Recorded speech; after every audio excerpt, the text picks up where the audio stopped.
The framework that we've been using for solving Sturm Liouville problems sometimes needs to be expanded because there are natural examples where things don't quite fit as we've been looking at so far. So let's just take, for instance, y double prime minus y prime equal to minus lambda y as an example, and this will be on some interval of length pi, and we'll give directly homogeneous boundary conditions, so y of 0 equals y of pi equals 0. And let's take a look at this operator here. So this is the operator L of y is defined to be y double prime minus y. All right, now if we consider what happens with the inner product here, so u against, actually here, sorry, let me change that one to v. LV in the inner product minus LU against v in the inner product. So this will be the integral from 0 to pi uv double prime minus uv prime dx minus the integral from 0 to pi of vu double prime minus vu prime dx. And so let's do a little bit of integration by parts here. And so I will be moving the prime right here. We'll take one of those and put it on the u, and yeah, we won't need to do the other one. We'll just do that one. So let's see. So we have we're going to pick up u prime v prime, or sorry, a uv prime from that one, and then over here doing the same thing, we'll get, whoops, wrong color. We'll get u prime v, and then we'll have 0 to pi u prime v prime, and then this one here is going to be minus the integral from 0 to pi uv prime. And then from the second integral, we're going to have the integration by parts part, so that'll get negated. 0 to pi v prime u prime. Oop, I forgot a dx back there.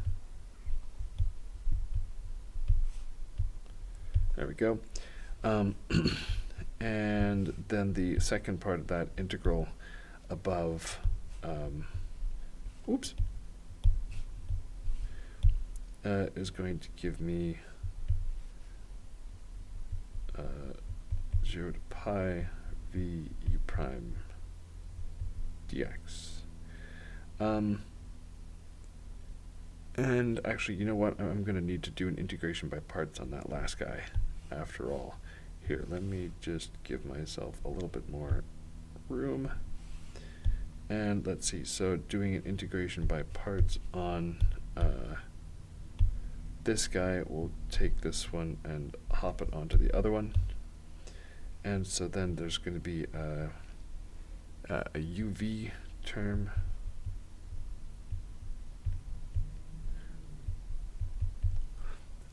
And then minus the integral v prime u. Okay, there. So I just wanted that so that I could see what's going on here and compare this guy and this guy, collect those terms. So let's see. So from the boundary conditions then, we know that u and v have to satisfy the boundary conditions, so this guy is going to be equal to 0, and this guy is going to be equal to 0, so that whole thing goes away. Similarly, both of these guys are 0, so that's going to go away.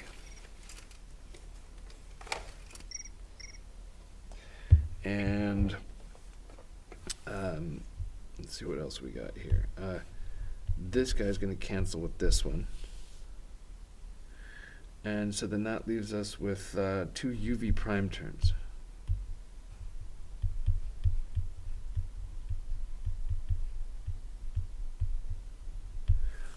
And there we're just stuck. So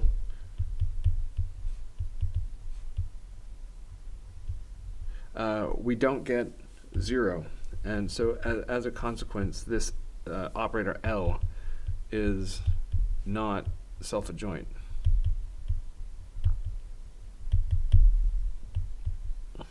So as things are, we won't be able to use the general theory to know that we have an eigenfunction expansion, blah, blah, blah, because the Sturm Liouville theorem does not apply.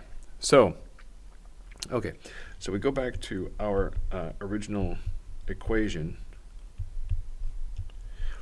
and then we're going to do something like we did once upon a time back at the very beginning of your first ODE class when you learned how to solve a linear differential equation using an integrating factor. And so what we'll do is we will, so looking at this function right here, you say, okay, I want that to look like py prime prime. And so in order to make that happen, what am I going to need to do? Well, you sort of need to go through the product rule backwards and realize that you need to take this coefficient right here, integrate it, and so you're going to take -1, integrate it to get minus x, and then exponentiate the entire thing and use that for your integrating factor.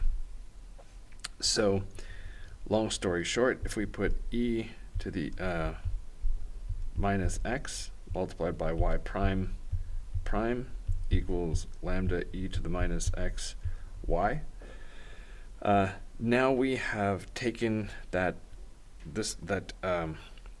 equation from the very beginning.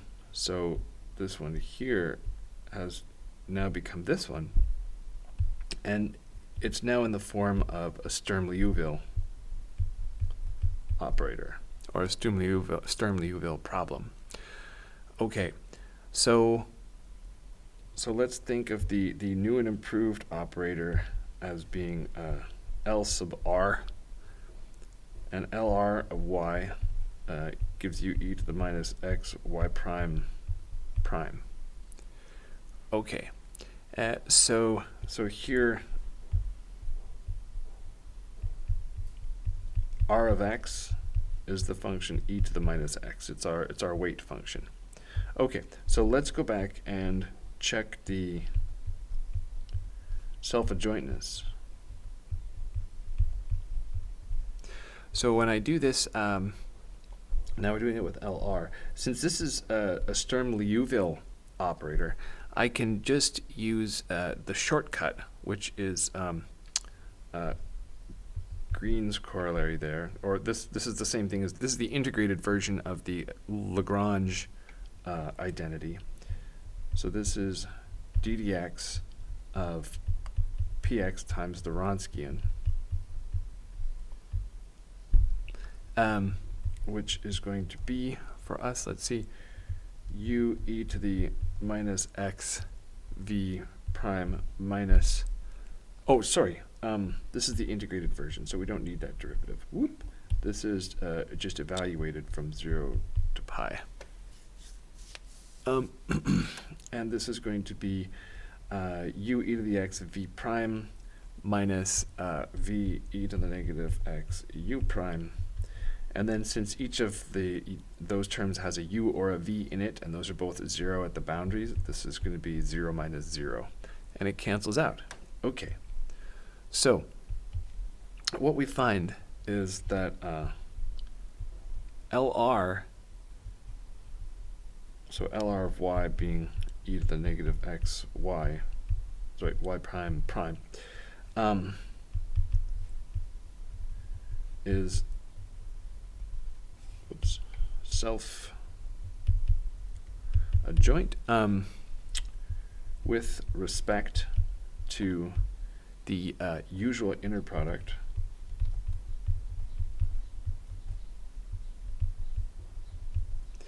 so that's one way to think about this. But the other way to think about it is that if we kept with the original operator,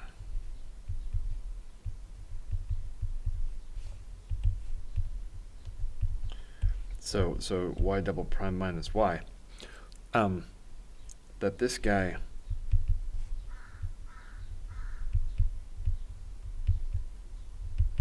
is self-adjoint with respect to a different inner product, one which is weighted by R. So we redefine the inner product like this. So if you remember when we were talking about inner products, I said that from time to time it's useful to put in a weight function, some non-negative weight function, rather some strictly positive weight function. And that's exactly what we're doing here. So take a look. If we have U, L, R, V in the regular inner product, this is going to be the integral of, and then we apply, LR to V, and it becomes e to the minus x V double prime minus e to the negative x V prime, if you work out that derivative there. Whereas if you do U against LV in the R inner product, this is just U V double prime minus V prime. And then we've got the e to the minus x for the R inner product. And then obviously these are the same. I've just pulled the e to the minus x out to the back end. So typically the most straightforward way to think about these is with the original operator, but with a weighted inner product. So the setup for a generalized Sturm Liouville problem is that we take p y prime prime plus q y equals lambda rx y. On some interval from a to b, and we have our standard Sturm Liouville separated boundary conditions.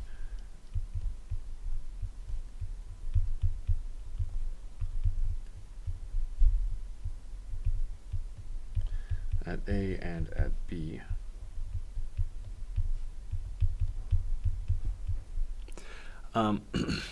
And we have the inner product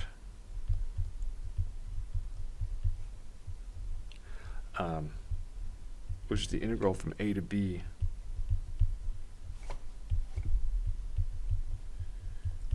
ux vx rx dx, which you occasionally find written as dr of x, depending on what book you're looking in, or actually even r of dx, which I think is more common in probability. So the idea is that r of x needs to be strictly positive,